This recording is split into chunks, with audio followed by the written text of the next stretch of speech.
Welcome to Behavioral Health Today, a podcast brought to you by the Triad Network. This podcast is designed to share trending topics occurring within the world and our communities and bring them a behavioral and mental health perspective. Welcome to Behavioral Health Today. I'm your host, Dr. Graham Taylor. My guest is Dr. Anthony Salerno. Anthony is a New York State licensed psychologist with over 30 years of public mental health experience in adult inpatient and outpatient clinical and administrative roles. He has been a leader in systems change efforts to promote the adoption of evidence-based practices with the New York State Office of Mental Health.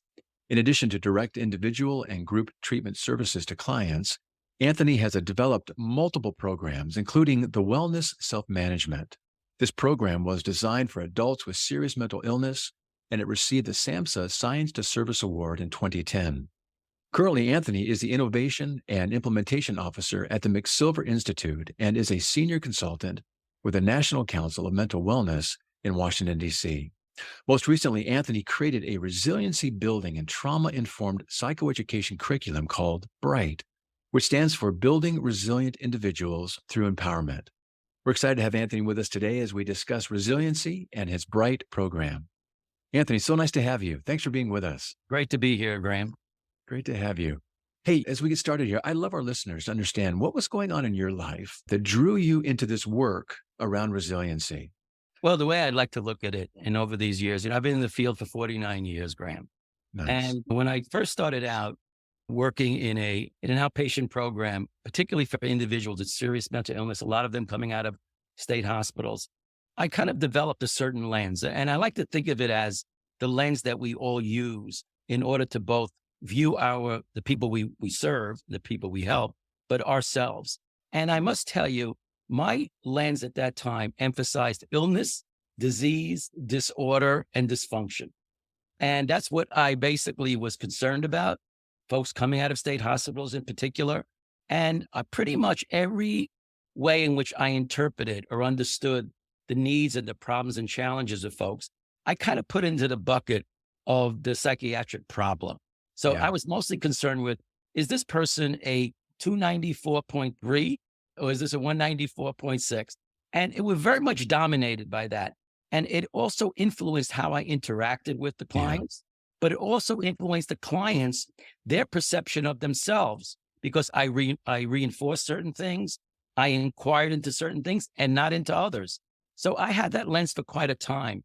And then, what's happened in the late 1990s with the adverse childhood experiences work is there was another change in a lens that we ought to pay a lot of attention to the adversity that people experience in their lives. And I have to tell you, I didn't have that. When I was working with clients, I wasn't really inquiring as to what kinds of things have happened to you that may be contributing to your current difficulties. We kind of just put that into the bucket of this is a neurophysiological psychiatric condition. Meds is the issue, psychosocial supports, but exploring and helping my clients to understand the degree to which adversity may have been a contributing factor. Never got there. Yeah. And, as a recovering Catholic, Graham, I feel really badly about that. I kind of look back and say, I could have been much more helpful to my clients if I had opened up that conversation. So going on from there, when I started to work with the National Council about 13 years ago, my job was to develop national learning communities on trauma-informed care. And as I was doing that, working with organizations, really emphasizing the role that adversity can play in a person's overall health and well-being, it hit me about maybe 5-6 years ago.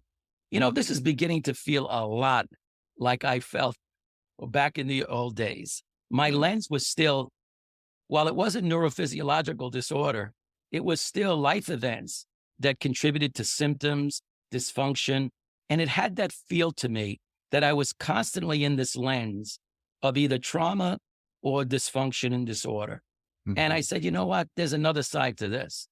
And that's where the issue of resilience came in. So I became very interested in learning as much as I could about this whole field of resilience. And now what I sort of suggest is, or the way I would approach things, is a trifocal lens. I need to kind of appreciate and understand the devastating impact of serious mental illness, I also need to understand and explore the degree to which adversity contributes to current difficulties. But what I also need to explore, which often gets downplayed, is what are the strengths that this person brings to the situation? That is really good. So easy to get caught up in, what we refer to at times as the medical model. It's almost a secondary and tertiary prevention model. Once someone's already experiencing an illness, now we're going to be going to treat it.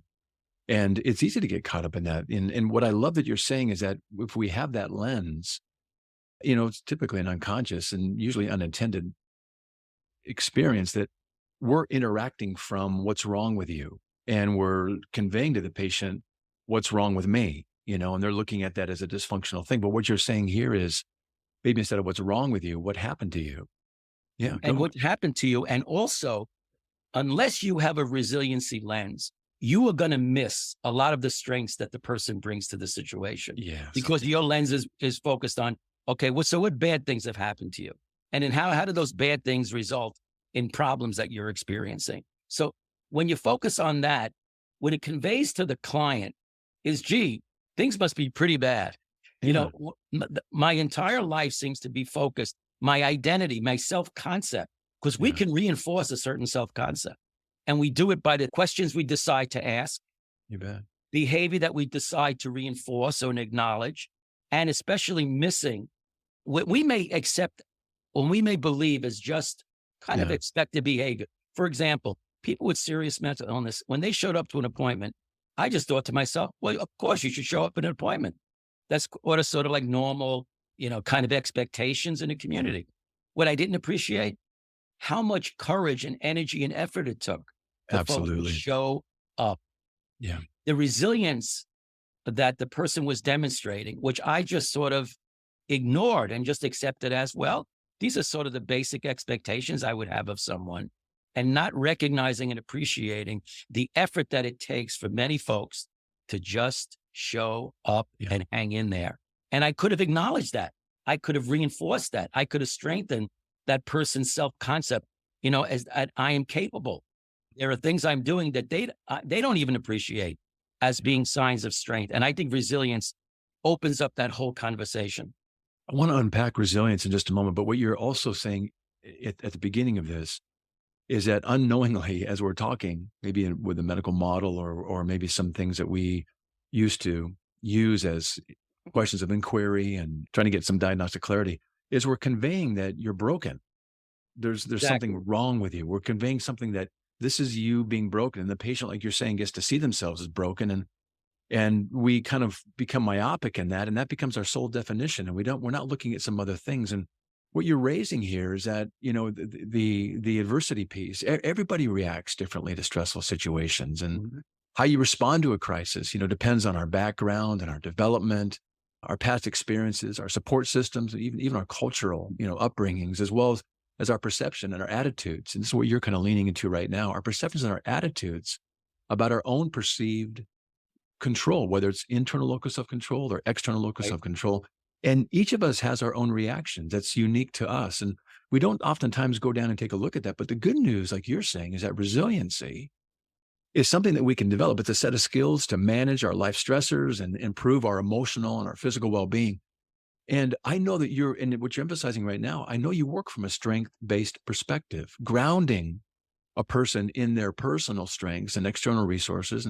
And you're emphasizing what's strong in them, not what's wrong with them. I love that on your website. I kind of grabbed that right there. That's a cool emphasis right there. Not what's strong in you, even to get to the appointment. We very oftentimes miss that piece, or just the phone call that they make the very first time to say, hey, I need some help. Can you help me? That's significant. So you're working with patients here, Anthony, to help them that despite their circumstances, there's always areas in their lives that they can control, even if it's just to be in your waiting room and then in your office sitting in your chair. Talk about the importance here of identifying one's personal strengths and the opportunity one has to learn themselves about the practical skills that they may have here already. Yeah. That's helping them effectively cope with present and maybe even future life challenges. Yeah, no, absolutely. One thing I do want to say, like related to this lens idea, and then go into, so what did we learn? What does the resiliency literature tell us, about the kinds of things that individuals do that is likely to sustain their effortful coping, successful, Yeah. effortful coping with situations. And it really comes down to, the writer Anais Nin, who wrote in the 1920s and 30s, there was a line that she had in one of her writings that I think is one of the most profound things in the area of psychology. And you could fit it into a fortune cookie. And it was, we don't see things as they are, we see them as we are. And Yes. I love that. That's a very profound idea that humans kind of like really filter reality through their own particular perception and their own lens. And so when you start to have a lens where you appreciate what we mean by strengths and resiliency, the whole literature, and there's so many resiliency measures, and there's still, debates around what is resilience and all of that. But one of the first things that comes up, and it's very powerful, is the connection to other people. Healthy and strong social relationships is not just a nice thing to have. It is absolutely critical. It's And, essential. and one of the things that I emphasize in my training and supervision of folks is to explore very deeply the degree to which a person is connected to others. Because if they are not, if there's isolation, loneliness, right, that is a very serious vulnerability You with bet. respect to an individual being able to cope effectively with the typical kind of life challenges you have. That there are many other issues. Having a sense of humor, can you believe it, Graham? Having a sense of humor, as it turns out, is a resiliency strength. That's our highest. That's actually one of our highest defense mechanisms. Humor. It absolutely is. Yeah, it's our And, highest one. yeah, and now you say, well, humor, people go through some horrible things, but Yeah. individuals who can kind of appreciate the absurdity of life sometimes Right. and kind of poke fun, at least some aspects of it, that really can make a big difference. Another very important part of like resilience, and this one I think is kind of challenging, and it relates to the definition of resilience. So one, very, very common to talk about bouncing back, right? This Mhm. notion of you have a stressor, you have a challenge, you have adversity. It kind of disrupts you in a lot of ways, psychologically disrupting, functionally disrupting, and you want to recover from that process. And you kind of go back to where you were. You were stretched, but you didn't break, right? And you kind of bounce back. The other aspect, which I think is important, if maybe more so, is the idea of bouncing forward. Yes. Is that requires, again, a resiliency lens. Instead of just viewing it as these horrible things happen to you, we wish, of course, they never did happen to you. And it's just terrible. And really the focus now is to just recover from that negative experience. A other part of the lens is exploring and discussing with someone, was there anything that they learned through this process? Any Mhm. lessons, any change in their outlook about life that can actually have a positive contribution? Any way that they tried to deal with it through creative kind of activities that also led the person to make some decisions in their lives? I think of a social work student when I was teaching a class at NYU School of Social Work, and I had distributed the ACE questionnaire to folks just to give them an idea of what that research was about. Well, Yeah. this particular student decided to fill it out. I didn't ask folks to fill it out. She just decided, I'll fill it out for myself. And then she came to me after class and she says, Dr. Salerno, I decided to fill this out for myself.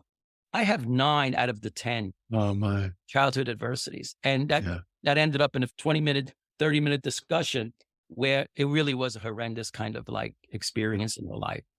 All the psychiatric hospitalizations, the substance use, all the kind of adversities and consequences that's associated with severe adversity in life. But what she also said to me was really amazing. She said, and she was doing very well in School of Social Work. She says, I've decided to devote my life to helping especially little girls who have gone through and have experienced some of these difficulties I had. She brought meaning to that event. Right. The absence of meaning is sometimes as difficult to deal with as the actual adversity itself. When you have a sense of, I discovered nothing through this. I Right. didn't learn through this. I didn't develop any greater empathy towards others. I didn't decide on a particular life role path based on that kind of experience. I didn't Right. develop any creative activities or approaches to deal with it that I can now see value in. the absence of meaning, and they talk about that in the literature, the idea of meaning making. I think that's a Yes. pretty important thing. And to not be fearful of starting that conversation with somebody, to Right. explore the degree to which there has actually been some growth through adversity. And I think that Y- that's an important concept that I think often escapes folks out there. I really appreciate that lens as well, because, you know, we could say that resilience is actually ordinary, meaning it's not extraordinary. It's commonly demonstrated. This gal is in a master's level program, it sounds like. She Yeah. went through all those 9 of the 10 and she's still there. She had to do something along the way, Yeah. but it's not oftentimes recognized. And if we're using the old, kind of the old lens, well, how are you broken? Then you tend to stay broken and small. But what you get to do with this young lady, is you say, how did you how did you get here? What were you doing that was such a resilient, and what kind of Right. meaning did you make? And what you're also saying too, we think of, Kubler-Ross's, stages of death and dying, and it can be applied to a number of things. And just use as a quick model, we get down to this place of acceptance after going through anger and depression Right. and acceptance. But there's this other level that they've added here where there's a transcendent piece to it, where you actually transcend your experiences. You're not defined by them, but you are influenced by them and you actually transcend them. It's almost like the Navy SEALs too. You were talking about this idea of bounce, and I like what you're saying is bouncing forward. The Navy SEALs put guys and gals through some really horrendous things, and they think that they are this kind of person when they come in, and these are my abilities, and then they push them a little bit more and a little bit more and a little bit more. And they thought that this was who I was here, but really who I have the capacity to be is really this person here. And they never saw it before until they Right. did it. And what you're emphasizing that I love is that folks have a lot more bounce, strength, resilience in themselves than they oftentimes really see. And when we begin to kind of hold this up to them, we get to mirror the mirroring relationship growing up is so essential. And the mirroring relationship in a therapeutics relationship is even sometimes more essential because we Right. get to hold up a healthy mirror. And now we're saying, take a look at yourself. And they're kind of going, wow, I never saw this. But thank you for pointing it out. I'm larger and stronger and more capable than I thought I was. Yes. I love this approach. No, absolutely. You make a very, very good point. This issue of meaning, finding, the strengths. And when you said normal, what you really mean is, and the people in the resiliency literature, many would say that it's the default. What you should expect Yes, is resilience. exactly. That's the Yeah. default. And if Yeah. there isn't, then there are some factors that may be contributing and disrupting what is a kind of built-in human response to challenge and Very to well said. difficulties that we're really built. Yes. So that's, I think, a really good point that you've emphasized. Absolutely. We'll be right back after word from our sponsor. Continuing education is both a requirement and a learning opportunity, but finding the right CE provider can be challenging. AATBS, a triad company, offers continuing education for psychologists, social workers, marriage and family therapists, counselors, and behavior analysts. CE courses are available both individually and as part of our new All Access Pass.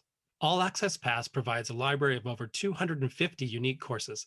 That's more than 800 hours of CEs, with new courses being added every month. As a special offer, Behavioral Health Today listeners can save 15% on CE purchases. Visit us at aatbs.com/BHT and enter promo code BHT15 during checkout. That's aatbs.com/BHT.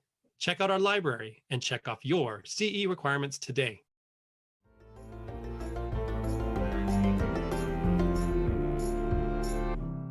Yeah. And what you're saying right here is that maybe they haven't had, some of the people in their lives to hold this up. Maybe, with the breakdown of the family, with the breakdown of, things, community organizations that we've typically had and the isolation that's taking place for a number of reasons. Yeah. People don't have these mirrors. People don't have this community.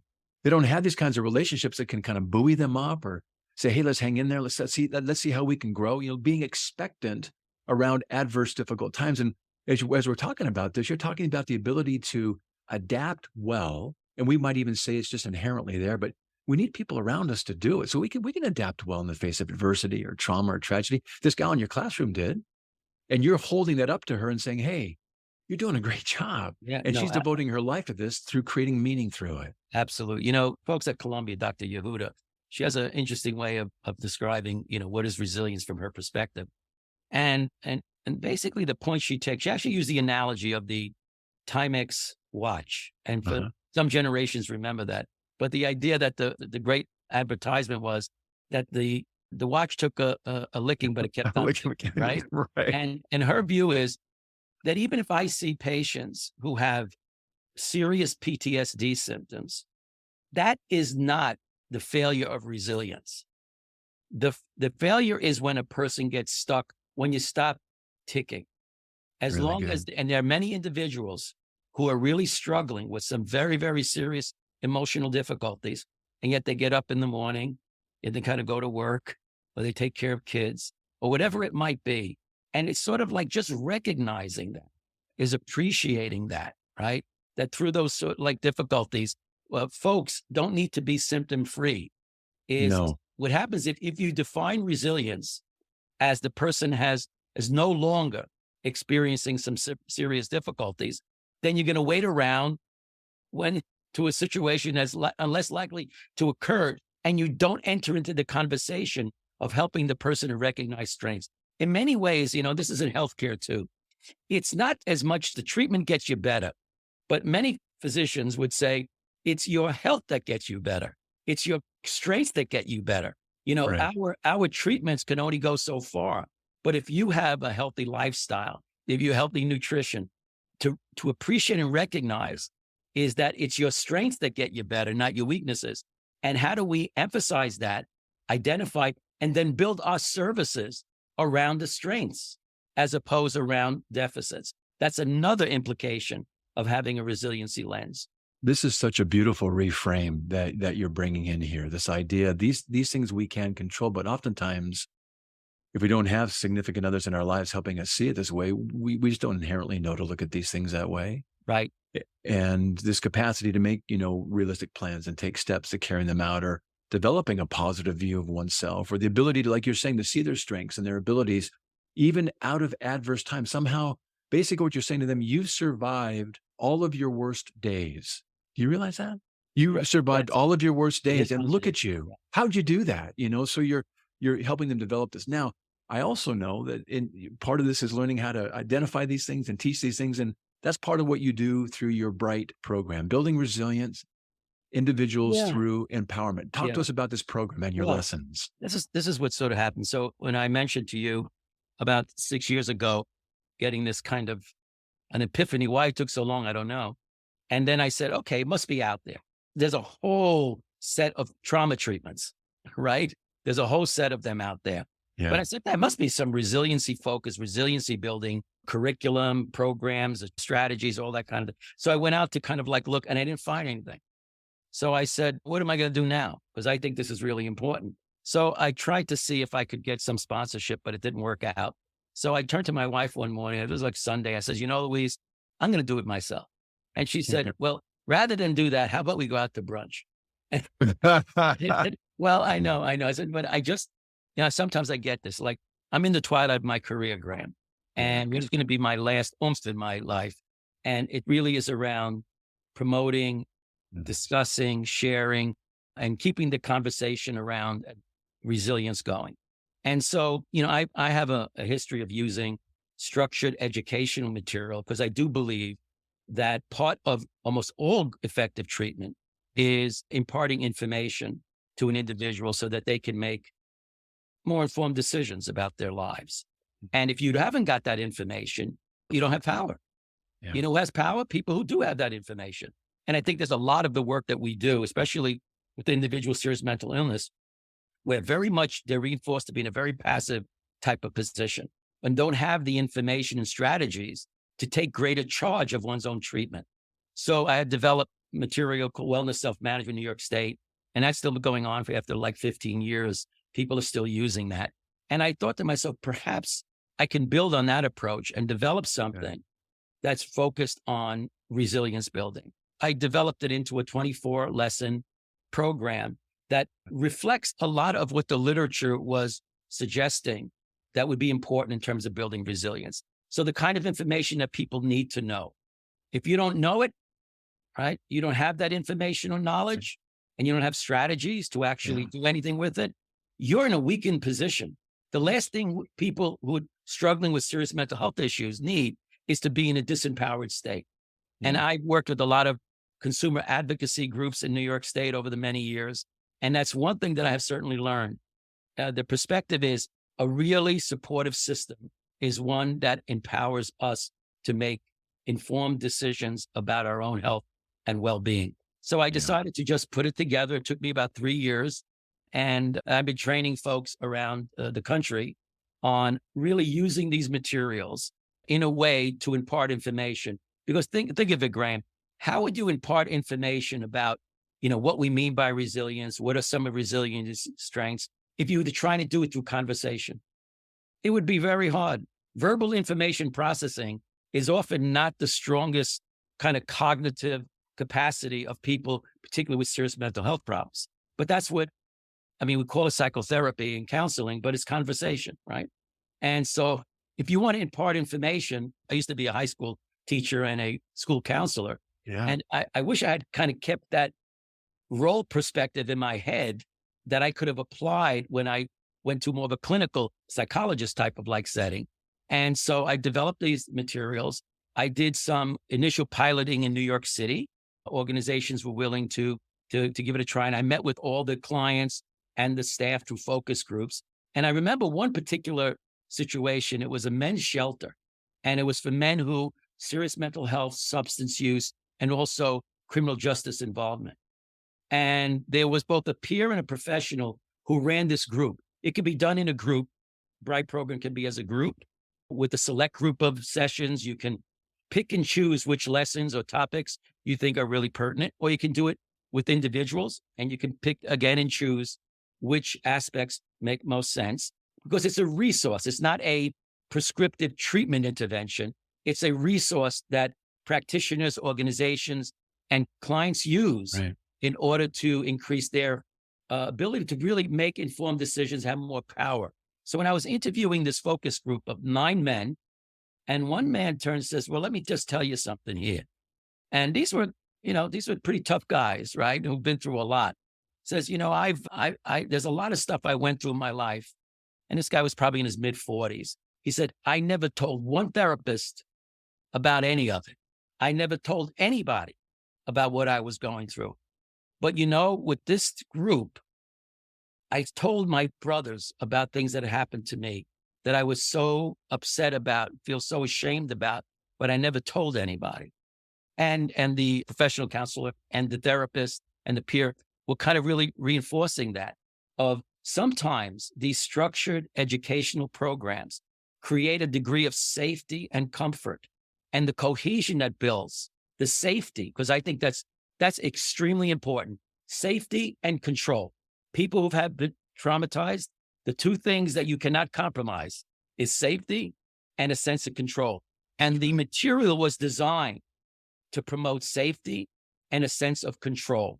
Nobody pushes you. You go at a pace that feels right for you. You're never going to feel pressured or coerced, even in a subtle way, to say or do anything that you don't feel comfortable with.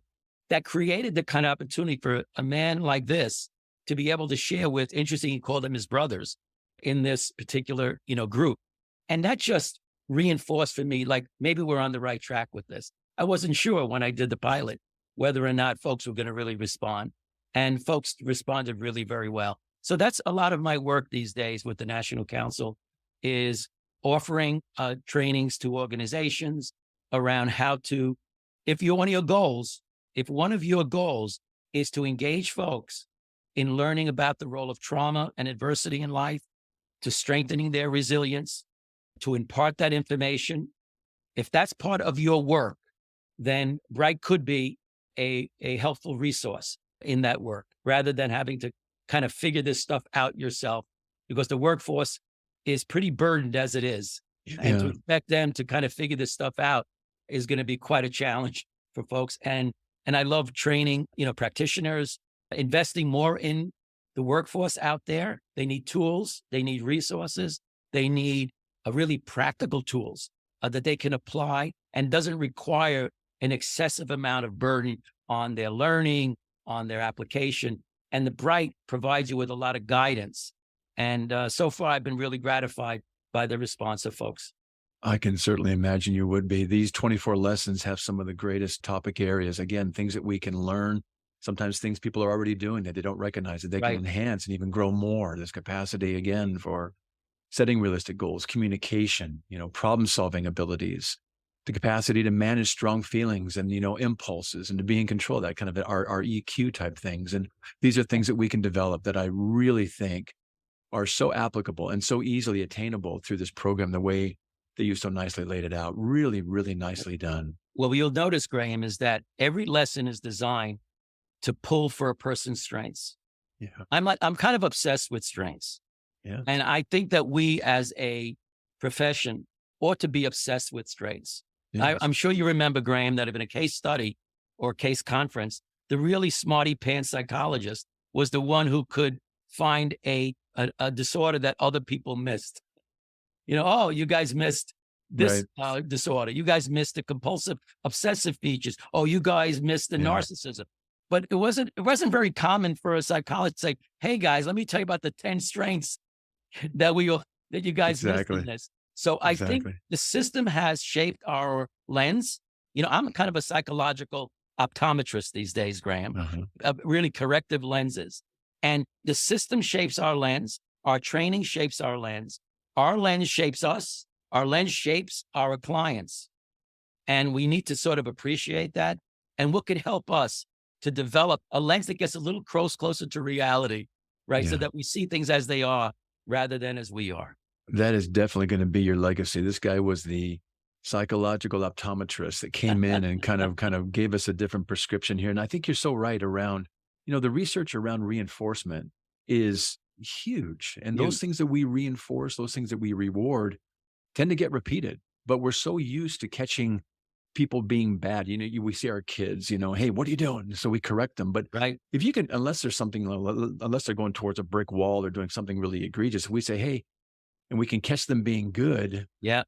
They're going to respond to whatever we reinforce. So, hey, you guys are playing so well with each other, and just deposit that, let it go. Or what an awesome job this team has done, in creating this product. Well done. Those things that we reinforce are going to get repeated. And those things are not so ideal. If we don't give them attention, unless they really require some specific, attention, they're going to extinguish themselves because they're going to be replaced with all of these strengths that you're describing and these abilities where someone can grow into this person that maybe they hadn't fully realized before that they had the potential to do. And that's what you're emphasizing so beautifully with this lens. Yeah. I think that it really comes down to that. And it also is this certain mindset that you bring to the work. So one of the things that I emphasize is to appreciate that each person is doing the best they can in light of their biological vulnerabilities, in light of their life circumstances, in light of the resources that they have or don't have, and which is important to mention because resilience is not just an internal factor. Yes. Resilience is very much affected by the presence or absence of supports and resources in the environment for the individual, which I think is it's a very important issue to recognize that we're not just talking about what resides inside a person. I get into spirited conversations with folks who say, Tony, I don't like this resilience stuff. I said, well, how come? I said, because you can end up blaming the victim, right? And I say, I get that.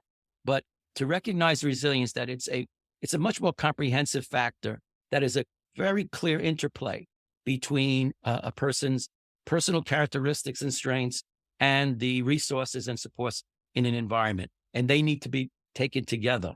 Otherwise, you may run the risk of viewing resilience as exclusively an internal factor, and it is not.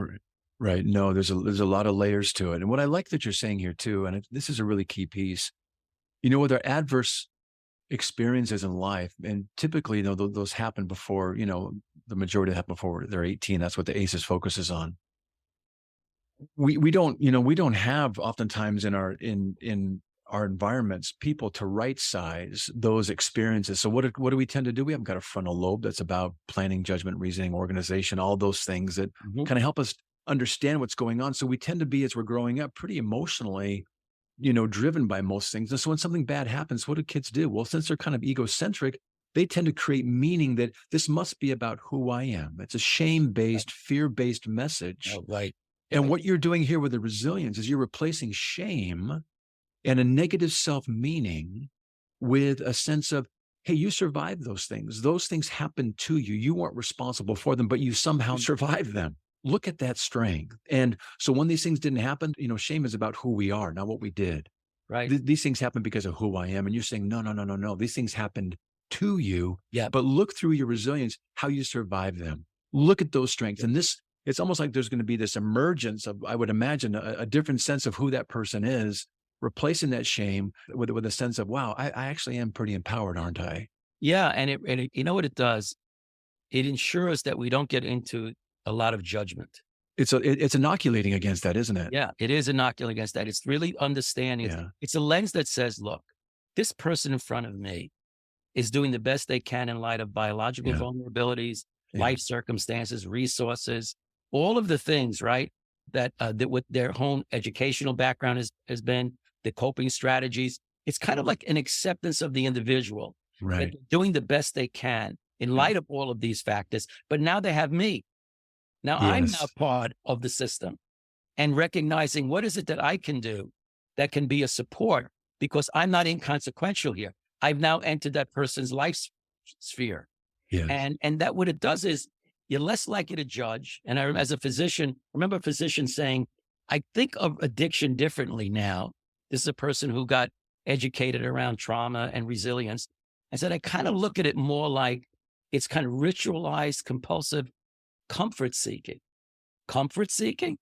Now, do you think about drug use as comfort seeking, or as a really completely understandable strategy to cope what may be experienced as overwhelming anxiety or distress or whatever it might be, is to kind of like recognize that even the things that are dysfunctional may represent the person's best effort in light of their life circumstance, best effort to manage unmanageable or overwhelming experience. That brings, I think, a sense of a level of compassion, a non-judgmental attitude. And I think that the client experiences that, a sense of acceptance, even in the presence of behavior or, strategies that are, may seem to work in the short run, but really are kind of disastrous in the long run. I want the client to go away saying, I don't know what it is with this Dr. Salerno or this Dr. Taylor, but they seem to really want to understand my perspective. They really want to understand. And they also don't seem to judge me very much. Even when I screw up stuff. Yes. And you know what? I can tell them anything and their face is not going to grimace with disapproval. That takes a lens of acceptance, and resiliency, I think, supports that kind of lens. Yeah, that's well said. Well said. I love that idea of comfort seeking. And what you're getting them to see now is maybe they can seek true and lasting comfort in their ability to be resilient and what they survived, and to see that that's where their comfort gets to come from now, within, internal, not external. Yeah, I think you and I could go on all afternoon here I today, think but so. I'm gonna shape this a little bit here. So let's give our listeners some opportunity to follow up with you and your Bright program when they're done listening for today. How can people get in touch with you, Anthony? Yeah, the best thing is to actually go to my website, which is Bright Resources. It's BRITE resources.com. And they'll get a sense of what the program is. They can check out some of the sample lessons.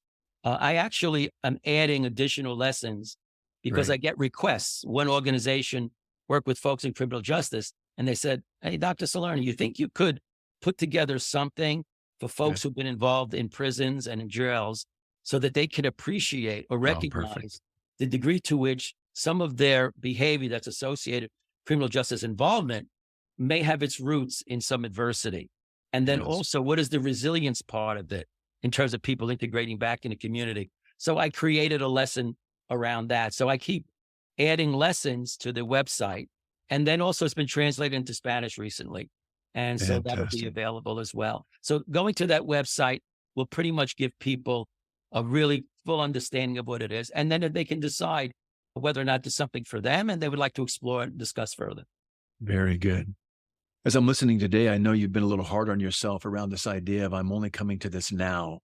And I get as a clinician that oftentimes we're cutting our teeth in our profession, wishing we had known then what we know now. And kind of, Absolutely. retrospectively, we kind of go, boy, this Yeah. could have been helpful. But you know what? What a wonderful legacy you're living, or leaving rather, living also, but leaving, in this twilight of your career. What a great piece to be leaving us, as clinicians and our future colleagues behind us coming up in this wonderful curriculum. So really nicely done, and congrats on that. It's Thank been you. great to be with you today, Anthony. Terrific. I really enjoyed this a lot, Grant. And I've also been some of your comments has gotten me to think a little bit more about this as well. So I appreciate that. fantastic. Well, thank you again. Also want to thank you, our listeners, for dropping by and joining Anthony and me today. It's always great to have you with us.